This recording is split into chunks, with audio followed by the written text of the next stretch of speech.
Then what about the actual acquiring of knowledge? Is the body an obstacle when one associates with it in the search for knowledge? I mean, for example, do men find any truth in sight or hearing, or are not even the poets forever telling us that we do not see or hear anything accurately, and surely if those two physical senses are not clear or precise, our other senses can hardly be accurate, as they are all inferior to these. Do you not think so? When then does the soul grasp the truth? For whenever it attempts to examine anything with the body, it is clearly deceived by it. Is it not in reasoning, if anywhere, that any reality becomes clear to the soul? And indeed, the soul reasons best when none of these senses troubles it, neither hearing nor sight, nor pain nor pleasure, but when it is most by itself, taking leave of the body, and, as far as possible, having no contact or association with it in its search for reality. And it is then that the soul of the philosopher most disdains the body, flees from it, and seeks to be by itself. What about the following? Do we say that there is such a thing as the just itself, or not? And the beautiful, and the good? And have you ever seen any of these things with your eyes, or have you ever grasped them with any of your bodily senses? I am speaking of all things such as bigness, health, strength, and, in a word, the reality of all other things, that which each of them essentially is. Is what is most true in them contemplated through the body? Or is it that whoever of us prepares himself best and most accurately to grasp that thing itself, which he is investigating, will come closest to the knowledge of it? Then he will do this most perfectly who approaches the object with thought alone, without associating any sight with his thought, or dragging in any sense perception with his reasoning, but who, using pure thought alone, tries to track down each reality pure and by itself, freeing himself as far as possible from eyes and ears and, in a word, from the whole body, because the body confuses the soul and does not allow it to acquire truth and wisdom whenever it is associated with it.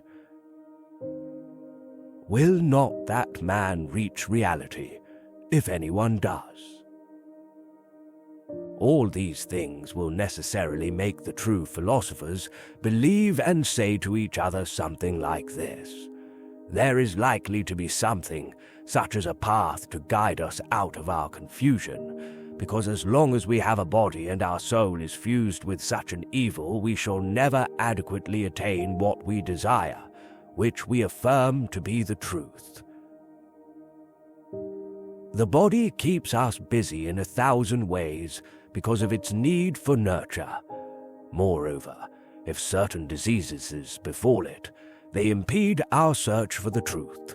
It fills us with wants, desires, fears, all sorts of illusions and much nonsense, so that, as it is said in truth and in fact, no thought of any kind ever comes to us from the body.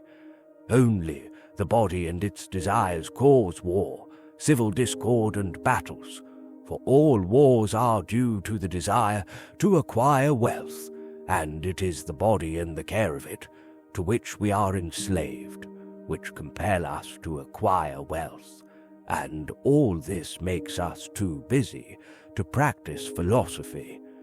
Worst of all, if we do get some respite from it and turn to some investigation, everywhere in our investigations the body is present and makes for confusion and fear, so that it prevents us from seeing the truth. Such are the things that all those who love learning in the proper manner must say to one another and believe. Or do you not think so? And if this is true, my friend, there is good hope that on arriving where I am going, if anywhere, I shall acquire what has been our chief preoccupation in our past life, so that the journey that is now ordered for me is full of good hope, as it is also for any other man who believes that his mind has been prepared, and, as it were, purified. And does purification not turn out to be what we mentioned in our argument some time ago, namely to separate the soul, as far as possible, from the body and accustom it to gather itself and collect itself out of every part of the body, and to dwell by itself, as far as it can both now and in the future, freed, as it were, from the bonds of the body.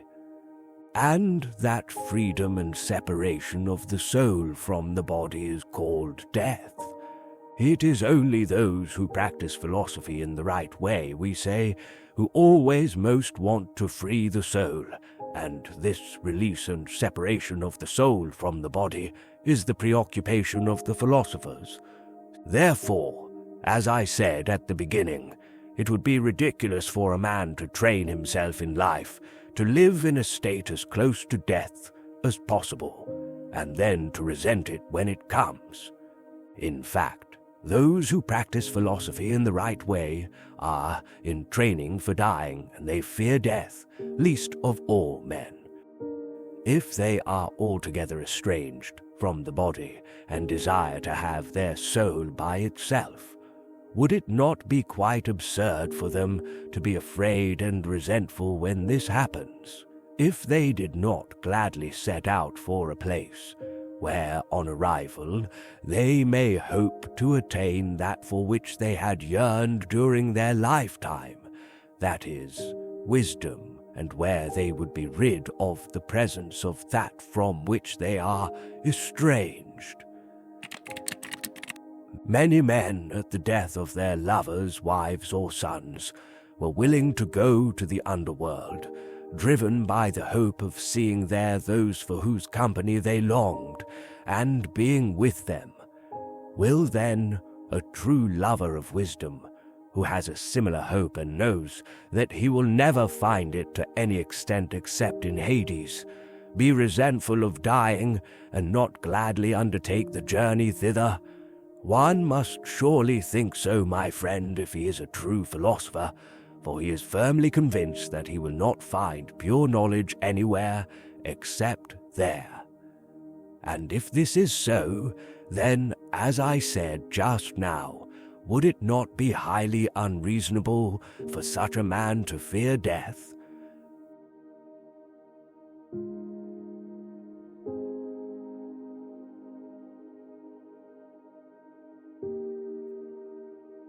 Then you have sufficient indication, Plato said, that any man whom you see resenting death was not a lover of wisdom, but a lover of the body, and also a lover of wealth or of honors, either or both.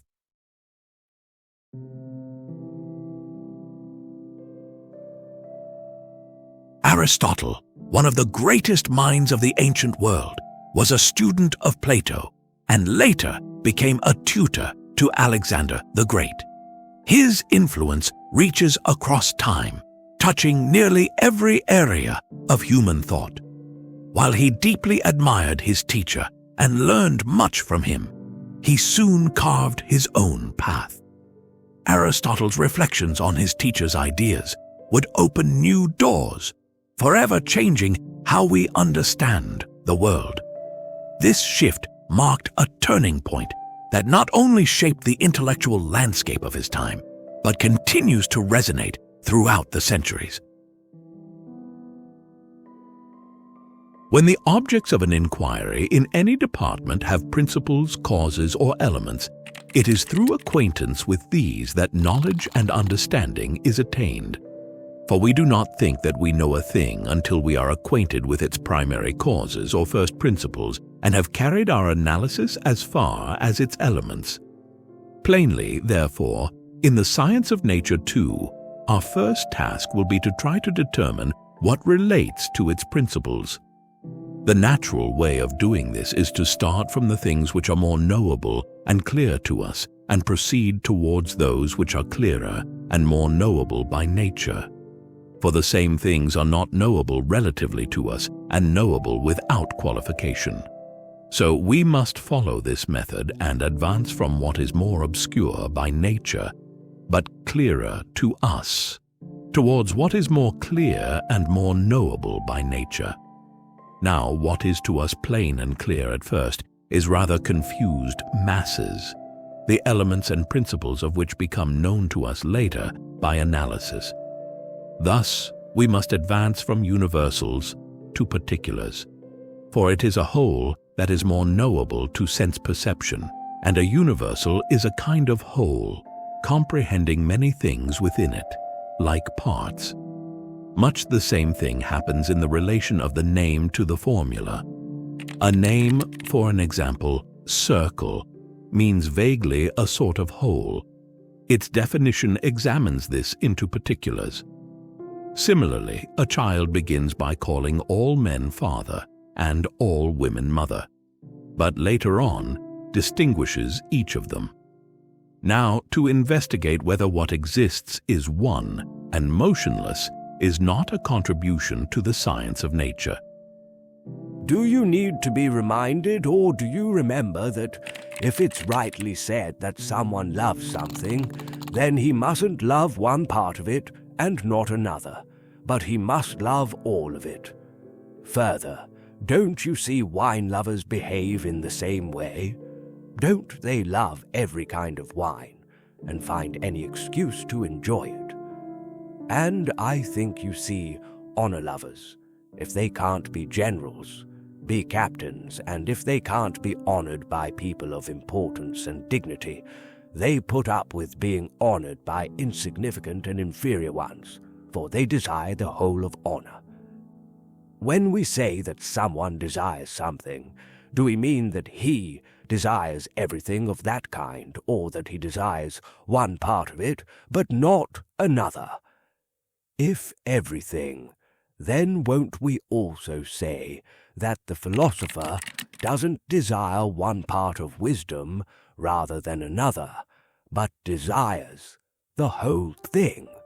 As for the one who's choosy about what he learns, especially if he's young and can't yet give an account of what is useful and what isn't, we won't say that he is a lover of learning or a philosopher, for we wouldn't say that someone who's choosy about his food is hungry or has an appetite for food, or is a lover of food.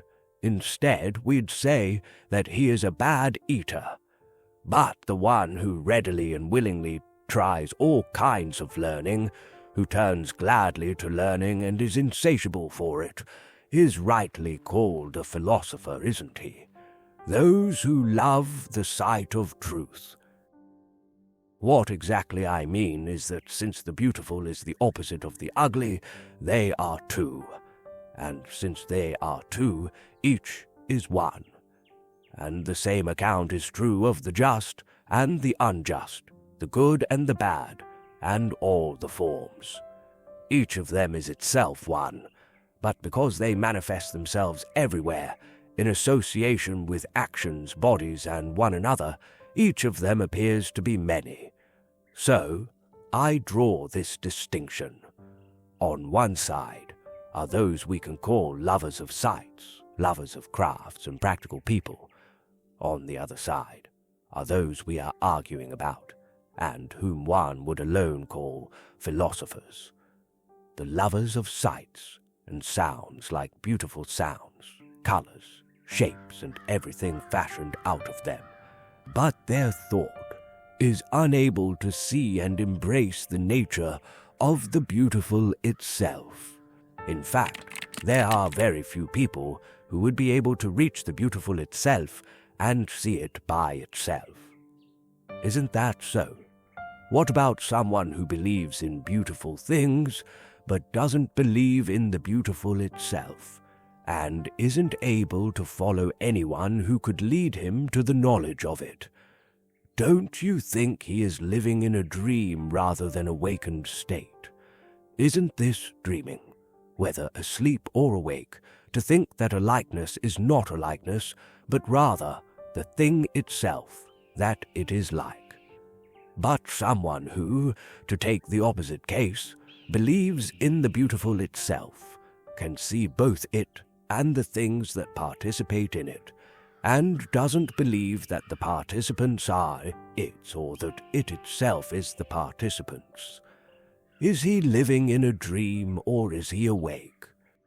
Now that these points have been established, I want to address a question to our friend who doesn't believe in the beautiful itself, or any form of the beautiful itself that remains always the same in all respects, but who does believe in the many beautiful things.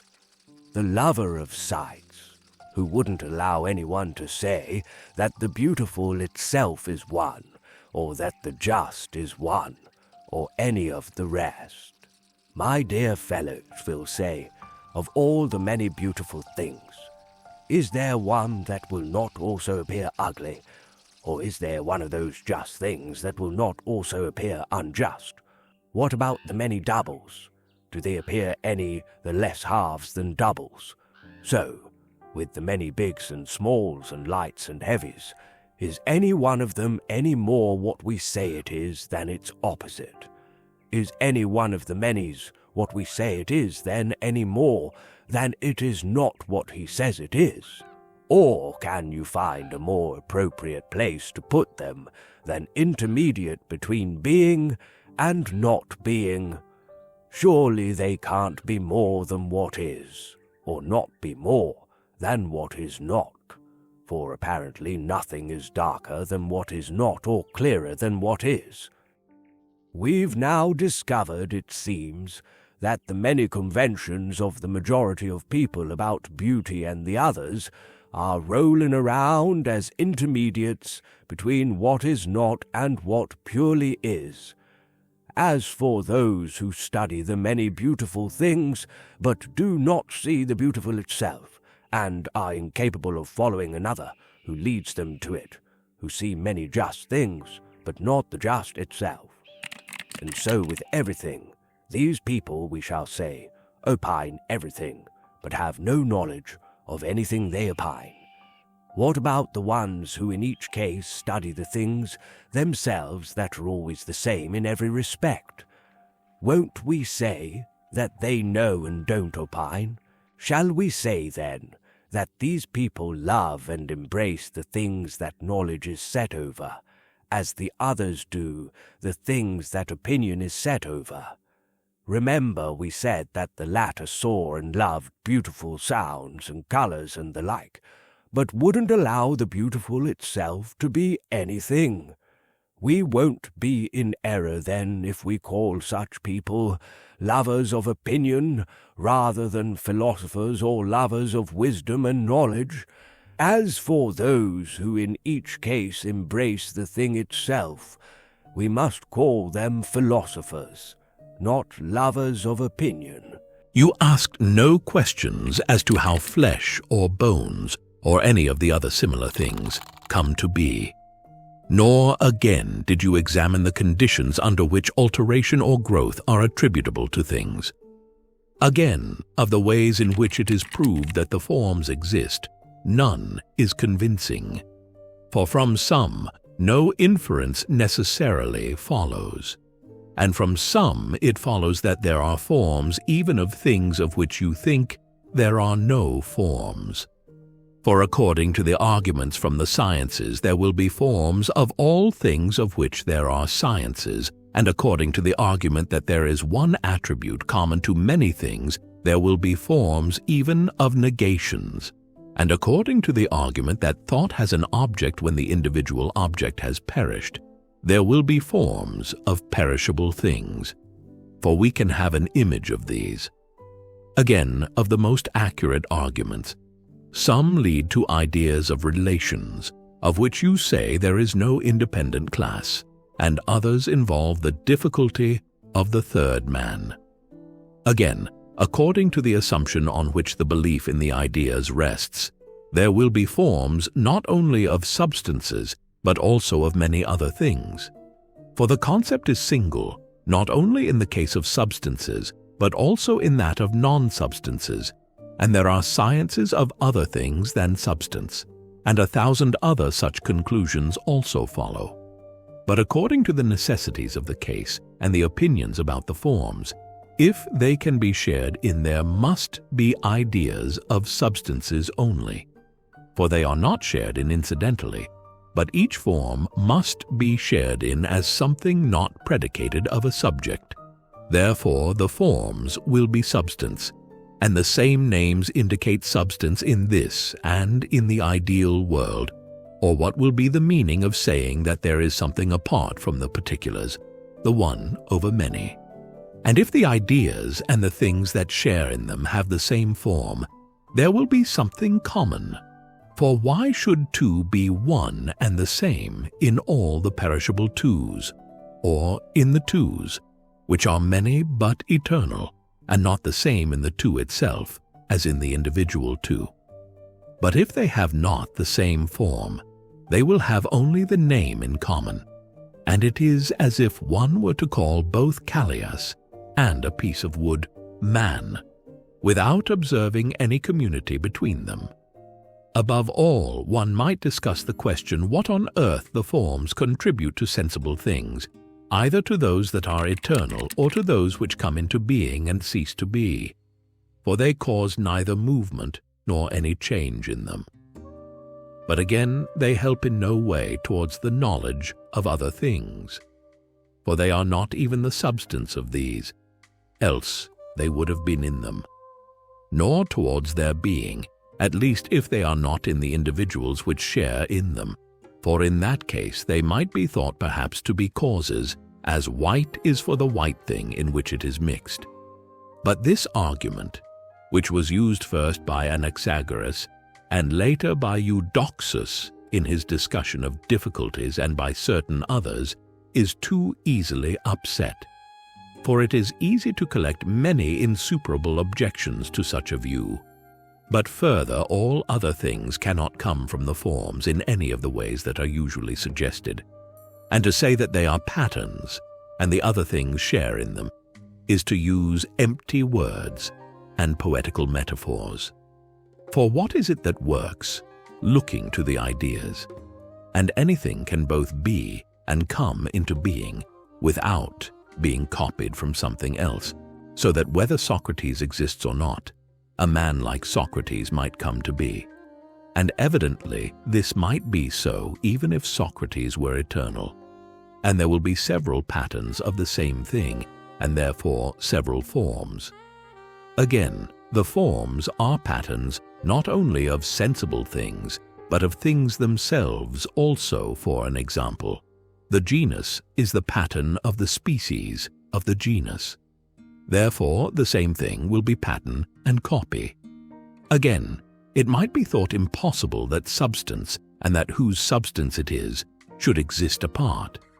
How, therefore, could the ideas, being substances of things, exist apart? It is stated that the forms are causes both of being and of becoming.